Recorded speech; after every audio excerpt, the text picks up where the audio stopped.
Assalamu alaikum. I hope you are in good condition and health. Today's topic is buffers. इससे पहले कि हम अपनी वीडियो स्टार्ट करें, अगर आपने मेरा चैनल सब्सक्राइब नहीं किया तो मेरा चैनल सब्सक्राइब कर दें, बेल आइकन को प्रेस करना ना भूलिएगा, लाइक करें, शेयर करें ताकि दूसरे लोग भी इससे फ़ायदा उठा सकें। तो मूव करते हैं टॉपिक के ऊपर, बफर्स। सबसे पहले इसकी डेफिनेशन देख लेते हैं। A buffer is a solution that can resist pH change upon the addition of an acidic और बेसिक कंपोनेंट्स। बफर एक सॉल्यूशन होता है जो कि क्या करता है, जब हम इसमें कोई भी स्मॉल क्वांटिटीज़ में एसिड या बेसिस डालते हैं तो वो एसिडिटी या बेसिडिटी के जो है वो इंक्रीज़ करने के से रोकता है। मीन्स के पीएच को चेंज करने में रेजिस्ट करता है, मेंटेन रखता है पीएच सॉल्यूशन की। ठीक है, आगे चलते हैं। Characteristics of buffer solution, it has a definite pH. यही के रेजिस्ट करता है पीएच को, वो मेंटेन करता है पीएच को। ठीक है, डेफिनाइट पीएच पे मेंटेन करने की कोशिश करता है। It's pH does not change on standing for long periods of time. अगर हम इस सोल्यूशन बफर सोल्यूशन को काफ़ी अरसे तक के लिए रखेंगे तो उसकी पीएच बिल्कुल में कोई फ़र्क नहीं आएगा। It's pH does not change on dilution. अगर हम डाइल्यूट भी करेंगे उस सॉल्यूशन को तब भी कोई चेंज हमें इतना वाज़ेह चेंज हमें नहीं मिलेगा। Its pH is slightly change by the addition of small quantity of an acid और बेस। और इसकी खासियत ये होती है कि अगर हम small quantities of acid base डालें तो पीएच में स्लाइटली फ़र्क आएगा, पॉइंट में फ़र्क आएगा, कोई ऐसे बिग वैल्यू में इंक्रीज़ नहीं होगा। तो ये होती है करेक्टरिस्टिक बफर सोल्यूशन की। टाइप्स क्या होती हैं बफर सोल्यूशन की? The two primary types into which buffer solutions are broadly classified are acidic and alkaline buffers. Acidic buffers क्या होते हैं? Acidic buffers are solutions that have a pH below 7 and contain a weak acid and a salt of weak acid. Acidic buffer जो है वो solutions होते हैं जिनकी pH जो है वो 7 से लोअर होती है, और जो दो चीज़ों से मिलके बने हुए होते हैं, वीक एसिड होता है और उसी वीक एसिड की सॉल्ट होती है। ठीक है, N example of an acidic buffer solution is a mixture of sodium acetate and acetic acid. ठीक है, एसिटिक एसिड क्या था, हमारा वीक एसिड हो गया, और उसकी जो सॉल्ट होती है वो सोडियम एसिटेट हो गई। ठीक है, इसकी पीएच की होती है 4.75। ये हमारा एक बफर है। आगे चलते हैं, मैकेनिज्म क्या होता है इनका। तो एसिडिक बफर का मैकेनिज्म देख लेते हैं क्या है। The mechanism of action of acetic acid and sodium acetate is that the acid which acts is large in molecular non ionize form combines with hydroxyl ion that may be added to form acetate ion and water। जो mechanism of action है acetic acid और sodium acetate का वो ये है कि जो acid है हमारा, जो कि क्योंकि वीक एसिड है तो लार्जली जो है वो नॉन आयोनाइज फॉर्म में होगा, आयनाइजेशन नहीं हुई होगी उसकी इतनी। ठीक है, तो वो जो नॉन आयोनाइज फॉर्म है वो कंबाइन हो जाएगी किससे, हाइड्रोक्साइल आयन के साथ, और क्या बनाएंगी, वाटर बनाएंगी। ठीक है, एसिटेट आयन बन जाएगा क्योंकि उसमें से OH H निकलेगा। तो जब वो बेस के साथ जाके रिएक्ट करेगा तो वाटर बनेगा और हमारे पास एसिटेट आयन जो है वो बन जाएगा। दी एसिटेट आयन जो कि बेस है हमारे पास वो इन रिटर्न क्या होगा कि कंबाइन होगा हाइड्रोनियम आयन से, या फिर हम कहेंगे हाइड्रोजन से कंबाइन होगा, और वापस से वो एसिटिक एसिड बन जाएगा जो कि नॉन आयोनाइज फॉर्म थी, और वाटर बनेगा। ठीक है, इस तरीके से ये आपस में कन्वर्ट होते रहेंगे, और क्या होगा कि हमारी जो क्या कहते हैं पीएच है उसमें ज़्यादा कोई चेंज नहीं आएगा। ठीक है, ये मैकेनिज्म था क्या कहते हैं एसिडिक बफर सिस्टम। तो इस तरीके से ये जो है वो किसी भी बेस के साथ रिएक्ट करके जो ये रिएक्शन करेंगे, जिससे क्या होगा, बेसिसिटी जो है हमारी वो क्या कहते हैं इंक्रीज़ नहीं होगी, एसिडिक एनवायरनमेंट ही बना रहेगा, और इसी एसिडिटी इस तरीके से ये लोग मेंटेन करेंगे। ठीक है, आगे चलते हैं। आगे हमारा सेकंड टाइप है जिसका नाम है अल्कलाइन और बेसिक बफर। ये क्या होते हैं? Alkaline buffers on the other hand have a pH above 7। Acidic buffer की बिलो 7 थी, इनकी अबव 7 है। Above 7 mean 7 to 14 and contain a weak base and a salt of weak base. ये भी वैसे ही जैसे कि वीक एसिड के साथ उसी की सॉल्ट थी, इसी तरीके से वीक बेस के साथ भी उसी बेस की वीक सॉल्ट होगी। An example of an alkaline buffer is a mixture of ammonium hydroxide and ammonium chloride. Ammonium hydroxide और अमोनियम क्लोराइड का जो मिक्सचर होगा वो बेसिक बफर बनाएगा। पीएच इसकी होती है 9.25।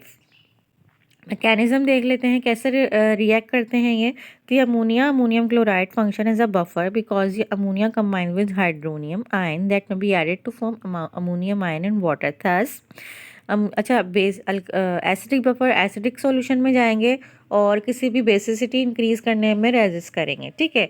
और बेसिक बफर जो है वो बेसिक सॉल्यूशन में जाकर उसकी बेसिसिटी एसिडिटी इंक्रीज करने में रेजिस्ट करेंगे, ठीक है। इसी तरह से अगर कोई भी एसिडिक क्या कहते हैं, जैसे वाटर के साथ ही वो रिएक्ट कर रहे हैं, तो वाटर के साथ अमोनिया जब रिएक्ट करेगा तो क्या होगा, अमोनिया NH4 बनेगा और अमोनियम आयन इससे कहते हैं और वाटर बनेगा, ठीक है। अमोनियम आयन हमारे पास जो है वो एक ion which is an acid. Ammonium ion जो कि हमारे पास एक एसिड बन चुका है which combined with an added hydroxyl ion to form ammonia and water thus.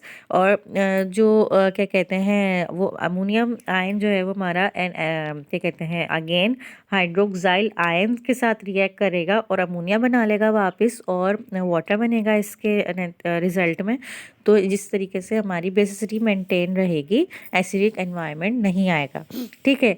तो ये हो गया एसिडिक जो है वो एसिडिक बफर जो है वो एसिड सॉल्यूशन में डालते हैं ताकि बेसिसिटी को रेजिस्ट कर सकें। बेसिक सॉल्यूशन जो है वो बफर जो है वो बेसिक सॉल्यूशन में डालते हैं ताकि वो बेसिसिटी मेंटेन कर सकें और एसिडिटी को रेजिस्ट कर सकें, ठीक है। इस तरीके से ये फंक्शन करते हैं। आगे चलते हैं।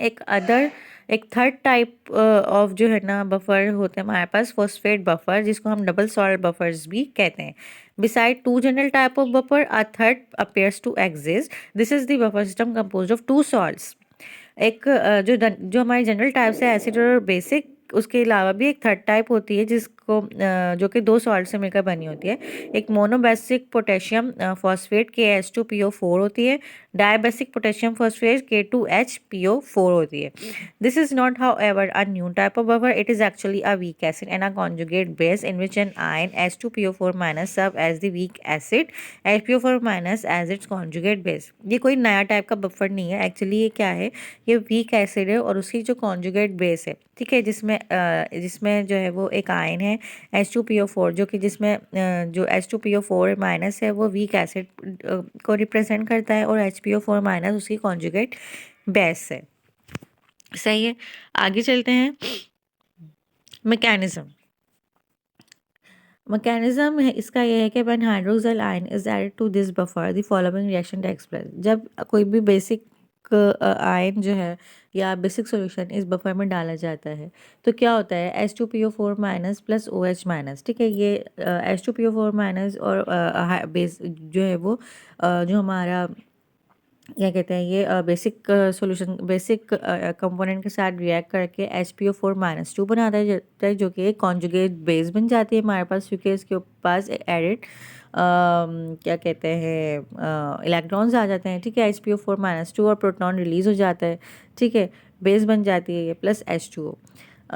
जब हाइड्रोनियम आयन अगर हम इस बफर में डालेंगे, क्योंकि ये दोनों चीज़ों के लिए यूज़ होता है, ठीक है। अगर हम हाइड्रोनियम आयन इसमें डालेंगे तो जो हमारी जो कॉन्जुगेट बेस होगी वो HPO4 माइनस 2 जो है वो जो कॉन्जुगेट बेस है वो रिएक्ट करेगी और H2PO4 माइनस बना लेगा। इस तरीके से pH में कोई चेंज नहीं आएगा। और ये दोनों जो कंपोनेंट है जो दो यूज़ हुई हैं ये आपस में अगर मतलब दोनों चीज़ें डली हुई हैं सोल्यूशन में, यानी कि बेसिक के साथ कौन जो रिएक्ट करेगा वो भी डला हुआ है और जो एसिड के साथ रिएक्ट करेगा वो भी डला हुआ है। तो कोई भी अगर हम बेसिक डालेंगे तो ये रिएक्शन होगा, कॉन्जुगेट बेस बनेगी। अगर हम अगर हम एसिड सॉल्यूशन डालेंगे तो क्या कहते हैं हमारी वीक एसिड बनेगा, ठीक है। अच्छा, क्या कहते हैं आप कह रहे होंगे कि जो है हालांकि H2PO4 माइनस के ऊपर भी नेगेटिव साइन है, HPO4 माइनस 2 पे भी नेगेटिव साइन है, तो दोनों मतलब एक एसिड है और एक कॉन्जुगेट बेस है। एसिड वो इसलिए क्योंकि उसके ऊपर हाइड्रोजन ज़्यादा है, ठीक है, प्रोटॉन ज़्यादा है H2 और उसका प्रोटॉन ही निकलता है जिसकी तो वो प्रोटॉन रिलीज कर रहा है जिसकी वजह से हम उसको एसिड कह रहे हैं, वीक एसिड है इसीलिए उसको वीक एसिड कह रहे हैं, उनके पास इलेक्ट्रॉन्स भी हैं, ठीक है। तो H2PO4 इसलिए वो वीक एसिड है और HPO4 माइनस 2 इसलिए बेस है क्योंकि उसके पास इलेक्ट्रॉन ज़्यादा है, ठीक है। आगे चलते हैं। बफर एक्शन क्या होता है? Solutions containing an acid and its conjugate base show a tendency to resist a change in their pH on addition of acids and bases. This property is called buffer action. Buffer action कोई phenomena नहीं है, बस ये है कि वो जो action produce कर रहे होते हैं जब हम एसिड या बेस डालें और को जो रेजिस्टेंट हो रही होती है उनकी, तो वो जो एक्शंस प्रोड्यूस हो रहे होते हैं उनको हम बफर एक्शन कहते हैं। यानी वो कोई भी सॉल्यूशन जिसके पास एसिड और उसकी कॉन्जुगेट बेस हो और उनके पास ये टेंडेंसी हो कि वो पीएच को रेजिस्ट कर सकें, तो ये उनका बफर एक्शन कहलाता है। ठीक है, अब हम पढ़ते हैं कि बफर कैपेसिटी क्या होती है। Buffer capacity is defined as a number of moles of acid और base added in 1 litre of solution as to change the pH by unity. Buffer capacity ये होती है कि कितना बफर डालें, ठीक है, एसिड बेस सॉल्यूशन में, यानी कि कितने नंबर ऑफ मोल्स हम एसिड क्या कहते हैं, defines the number of moles of acid और base added in 1 litre of solution as to change the pH by unity. यानी हम कितना जो ना मोल्स एसिड और बेस डालें 1 लीटर ऑफ सॉल्यूशन में, कि उससे जो है वो हमारी बफर मतलब हम जैसे फॉर एग्जांपल कि एक सॉल्यूशन है, ठीक है, बफर सॉल्यूशन है, उसमें हम कितना एसिड और बेस डालें कि उसका पीएच चेंज हो, कि ना उस इससे हमें पता लगेगा कि उस बफर की कैपेसिटी कितनी है, कि कितने एसिड डालने पे एसिडिटी चेंज हो रही है या कितने बेसिक डालने पे बेसिसिटी उसकी चेंज हो रही है। ठीक है, बफर कैपेसिटी को ये फायर से ही नोट किया जाता है। इसकी क्वेश्चन भी यही है, number of moles of acid और base added to 1 litre solution divide by change in pH, कितना चेंज आया, ये इसकी क्वेश्चन है।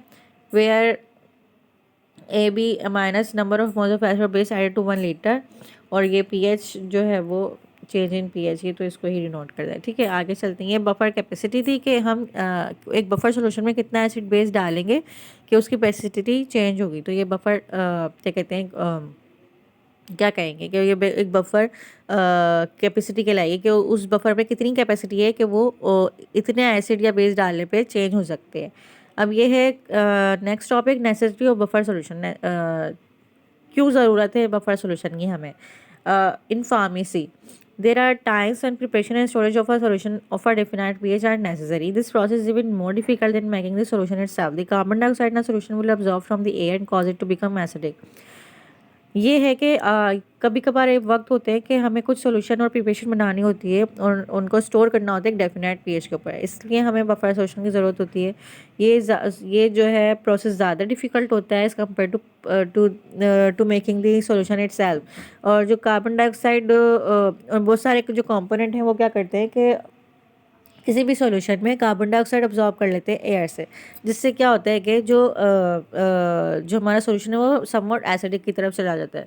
Those with alkaline impurities in glass bottles may alter the pH of the solution. Thus, pharmaceutical solutions are buffered so that the pH will remain relatively constant when even minute amounts of acids and bases are added. और बहुत सारे जो है ना alkaline जो glass हमारे हम जिस जो कंटेनर होता है उसकी में जो अल्कलाइन सब्सटेंसेस होते हैं, बहुत सारे सोल्यूशन उनको अपने अंदर एडजस्ट कर लेते हैं, जिसकी वजह से वो समवट बेसिक की तरफ जाने लगता है। तो इसीलिए हम एसिडिटी और बेसिसिटी को मेंटेन करने के लिए हम पीएच बफर्ड सॉल्यूशन यूज़ करते हैं, ताकि उनकी पीएच जो है वो मेंटेन रह सके, कि वो कुछ माइन्यूट अमाउंट भी अगर एसिड और बेसिड का हम डालें तो वो चेंज ना हो। यानी एनवायरनमेंट से प्रोटेक्ट करने के लिए भी हम बफर सॉल्यूशन यूज़ करते हैं। ठीक है, आगे चलते हैं। एप्लीकेशंस क्या हैं बफर की? Buffers are use buffer industries में यूज़ होता है, जैसे कि manufacture of paper, dyes, ink, paints, drugs etcetera. Buffers are also employed in agriculture, dairy products and preservation of various types of foods and fruits. ठीक है, यानी buffer जो है वो एग्रीकल्चर, डेयरी प्रोडक्ट्स और बहुत सारे फूड्स एंड फ्रूट्स को स्टोरेज करने के लिए भी यूज़ किया जाता है। बायोलॉजिकल सिस्टम में क्या है बफर का? In biological system human blood contains a buffer of carbonic acid and bicarbonate A9. जो ह्यूमन ब्लड है वो उसके अंदर एक बफर सिस्टम में पहले से अल्लाह ने मौजूद रखा है ब्लड के अंदर कार्बोनिक एसिड बाइकार्बोनेट एनाइन का buffer system, in order to maintain blood pH between 7.35 and 7.45 as a value higher than 7.8 और lower than 6.8 can lead to death. यानी कि जिस कार्बोनिक एसिड बाइकार्बोनेट एनाइन का जो है वो बफर सिस्टम मौजूद रखा है, जो कि हमारी पीएच को मेंटेन करते हैं 7.35 से 7.45 तक। अगर इससे वैल्यूज़ अगर 7.8 से हायर हो जाती है या 6.8 से लोअर हो जाती है तो डेथ कॉज हो सकती है। ठीक है, इस तरीके से ये बफर मेंटेन करते हैं। प्राइमरी बफर एक होते हैं और एक सेकेंडरी बफर होते हैं। प्राइमरी बफर क्या होता है? The carbonic acid bicarbonate buffer system is the most important buffer for maintaining the pH homeostasis of blood. In this system, gases, metabolic waste, carbon dioxide react with water to form carbonic acid, which quickly dissociate into a hydrogen and bicarbonate. अच्छा, ये carbonic acid bicarbonate buffer system क्या करते हैं? मतलब natural environment of blood को maintain करते हैं। इसमें क्या होता है, जो गैसेस मेटाबॉलिक वेस्ट होता है कार्बन डाइऑक्साइड, वो वाटर के साथ हमारे अंदर जो मेटाबॉलिक वेस्ट के साथ जो कार्बन डाइऑक्साइड प्रोड्यूस होती है वो हमारे अंदर पानी, ब्लड के अंदर जो पानी होता है उसके साथ रिएक्ट करके वो बनाती है कार्बोनिक एसिड, जो कि वाटर से बनाती है कार्बोनिक एसिड, जो कि क्विकली डिसोसिएट हो जाता है हाइड्रोजन आयन और बाइकार्बोनेट आयन में। ठीक है, जिससे कि ये रिएक्शन है कार्बन डाइऑक्साइड प्लस वाटर बना लिए कार्बोनिक एसिड, जो कि फ़ौरन ही हाइड्रोजन और कार्बोनेट आयन में, बाइकार्बोनेट आयन में क्या कहते हैं, वो टूट जाता है। और ये वापस से यही अमल मतलब ब्लड में यही प्रोसेस होता रहता है कि ये फिर वापस से क्या कहते हैं, कार्बोनिक एसिड में तब्दील होता है। कार्बोनिक एसिड वापस से कार्बन डाइऑक्साइड वो वाटर में, ये आपस में चलता रहता है। ठीक है, अब सेकेंडरी बफर्स क्या होते हैं? नियरली ऑल प्रोटीन्स क्या होते हैं, फंक्शन करते हैं एज अ बफर। प्रोटीन जो है वो अमाइनो एसिड से बने होते हैं, जिनके पास पॉजिटिवली चार्ज अमाइनो ग्रुप होते हैं और नेगेटिवली चार्ज कार्बोक्साइल ग्रुप होते हैं। ठीक है, तो ये दोनों तरीके से बफर कर सकते हैं। द चार्ज रीजन जो होते हैं मॉलिक्यूल्स के, वो हाइड्रोजन हाइड्रोक्साइल आयन को बाइंड कर देते हैं, जो इसीलिए ये अपना बफर एक्शन दिखाते हैं। ठीक है, buffers by protein account for 2/3 of the buffering power of the blood and most of the buffering within cells. जो प्रोटीन जो बफर सिस्टम है, ये 2/3 जो बफरिंग पावर है ना ब्लड की, वो प्रोटीन्स की तरफ से आ रही होती है। और ये जो प्रोटीन्स जो है वो ज़्यादातर बफर अपना सिस्टम दिखाते हैं सेल्स के अंदर। Protein buffers in blood include haemoglobin and plasma protein.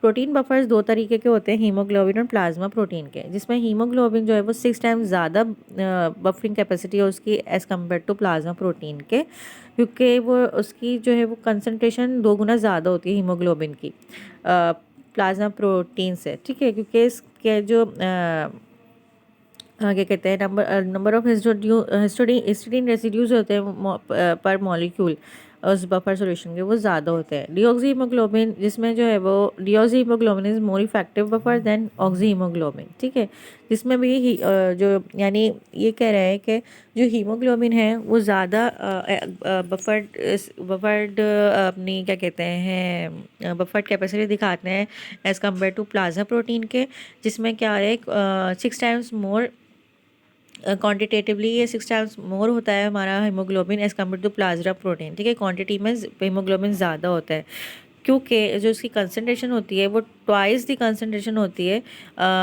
ठीक है, as it is present in about twice the concentration and has about 3 times the number of histidine residues per molecule.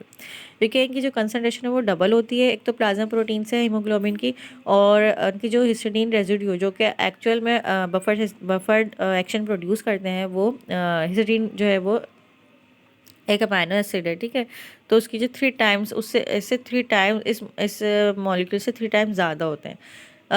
जिसमें भी जो deoxy haemoglobin है वो ज़्यादा effective होता है as compare to the oxy haemoglobin. ठीक है, आगे चलते हैं। फॉस्फेट बफर जो है वो की एप्लीकेशन क्या है? The concentration of phosphate in the blood is so low that it is quantitatively unimportant. जो फॉस्फेट बफर होते हैं मतलब इंसान के अंदर बॉडी में, उनकी क्वांटिटी इतनी लो होती है कि मतलब ये अनइम्पॉर्टेंट ही होते हैं। ठीक है, phosphate are important buffer intracellularly and in urine where their concentration is higher. तो ब्लड के अंदर जो है वो इनकी इम्पॉर्टेंट नहीं होते, लेकिन जो फॉस्फेट बफर होते हैं इनकी जो इंपॉर्टेंस होती है वो इंट्रासेलुलरली होती है, और यानी सेल के अंदर और यूरिन के अंदर जहाँ पे इनकी कंसनट्रेशन ज़्यादा होती है वहाँ पे ये बफर सिस्टम दिखाते हैं। फार्मास्यूटिकल बफर्स क्या होते हैं? Many pharmaceutical practices uses buffer solution especially when formulating ophthalmic solutions। बहुत सारे फार्मास्यूटिकल प्रैक्टिसेस में जो है ना बफर सोल्यूशन यूज़ किए जाते हैं, स्पेशली ऑप्थेल्मिक यानी आई के सॉल्यूशंस के अंदर। Wide variety of buffer solution is available today. बहुत and phosphate buffer saline is one of the most common biological buffers. जो wide variety of buffer solution है वो अवेलेबल है आज के दौर में भी। और फॉस्फेट बफर सलाइन इसमें इसमें से सबसे कॉमनली बफर सॉल्यूशन यूज़ किया जाता है। फार्मास्यूटिकल में pH of pharmaceutical product is usually adjusted using buffer solution for two reason. हम फार्मास्यूटिकल प्रोडक्ट्स की जो स्टेबिलिटी है और जो पीएच है वो दो रीजंस की वजह से हम क्या कहते हैं हम यूज़ करते हैं बफर सॉल्यूशन को। सबसे पहला तो इंश्योर मैक्सिमम स्टेबिलिटी, कि वो स्टेबल रहे, मतलब उसके इन्वायरमेंट चेंज ना हो, to maintain pH within physiological limit. और दूसरा रीज़न ये है कि टू मेंटेन पीएच करे हमारे जो बॉडी के हिसाब से, ठीक है। जब हम एक ड्रग को अंदर ले लें तो उसके हिसाब से, क्योंकि बहुत सारी जो ड्रग्स होती हैं वो पर्टिकुलर एसिड में डिसोसिएट होती है, मतलब पर्टिकुलर एसिड कह रही हूँ, पर्टिकुलर पीएच में जो है वो डिसोसिएट, उनको एक एनवायरनमेंट चाहिए डिसोसिएशन होने के लिए। तो अगर एसिडिक एनवायरनमेंट की अगर ऐसी जगह हमें, यानी स्टमक में हमें फॉर एग्जांपल है कि अगर हमें स्टमक में जो है वो एक्शन चाहिए अपनी ड्रग का, तो हम ऐसा बफर डालेंगे कि जो है ना वो हमारी जो ड्रग है वो एसिड एनवायरनमेंट में जो है वो डिसोसिएट करे, वो बेसिक एनवायरनमेंट में हमारे डिसोसिएट ना करे, ठीक है। तो ये दो रीज़न से कि हम जिसकी वजह से अपने क्या कहते हैं फार्मास्यूटिकल प्रोडक्ट में बफर यूज़ करते हैं। आगे चलते हैं। ऑफ्थेल्मिक बफर्स क्या होते हैं? The average physiological pH of lacrimal fluid is 7.4 ranging from 6.5 to 7.6। जो लैक्रिमल फ्लूइड की जो पीएच होती है वो 7.4 होती है, ठीक है। तो हम अपना जो बफर सॉल्यूशन है वो 6.5 और 7.6 के दरमियान बनाते हैं ताकि वो इजीली डिसोसिएट हो जाए, जो भी सॉल्यूशन है या इजीली मिक्सअप हो जाए, अपना एक्शन दिखाए। The most common buffer system used in ophthalmic formulations are citrate, phosphate, tris hydrochloride and borate buffer. अब है parenteral buffers. For parenteral preparation it is desirable that the product pH be close to physiological pH. Parenteral buffers के लिए बहुत ज़्यादा ज़रूरत होती है। Parental products वो होते हैं जिससे कि इंजेक्शंस वगैरह, तो उनके लिए बहुत ज़्यादा ज़रूरत होती है कि हमारा जो उन प्रिपरेशंस की जो पीएच है वो हमारी फिजियोलॉजिकल पीएच के सेम हो।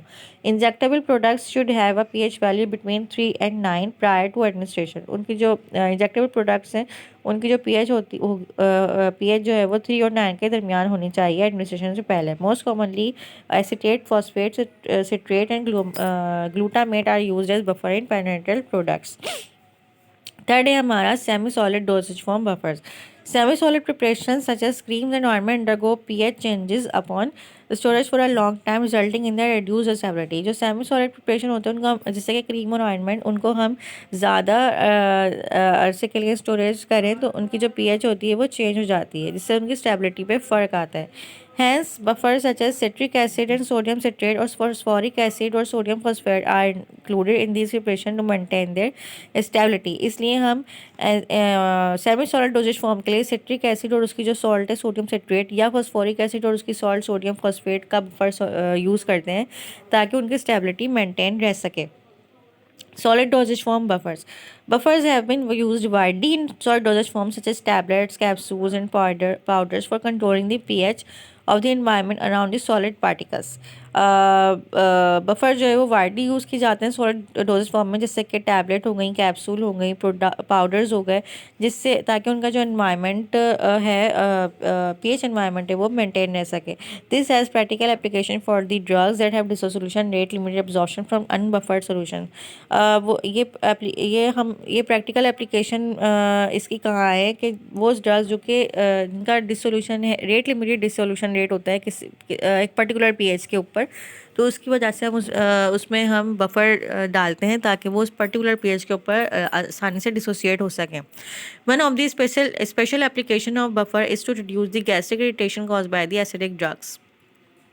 एक जो बहुत स्पेशल एप्लीकेशन है बफर की सॉलिड डोसेज फॉर्म में वो ये है कि गैस्ट्रिक इरिटेशन को कम करने के लिए, जो कि ड्रग्स कॉज कर देती है, तो हम वैसे बफर डालते हैं ताकि हमारी जो गैस्ट्रिक इरिटेशन है, क्योंकि हमारे स्टमक का एनवायरनमेंट जो है वो थोड़ा एसिडिक होता है, तो उसको हम क्या कहते हैं, उससे इरिटेशन ना हो, क्योंकि ड्रग्स, कुछ ऐसे ड्रग्स भी होते हैं जो अल्सर वगैरह कॉज कर सकती हैं, तो उनसे गैस्ट्रिक इरिटेशन को दूर करने के लिए हम बफर सॉल्यूशन भी डालते हैं।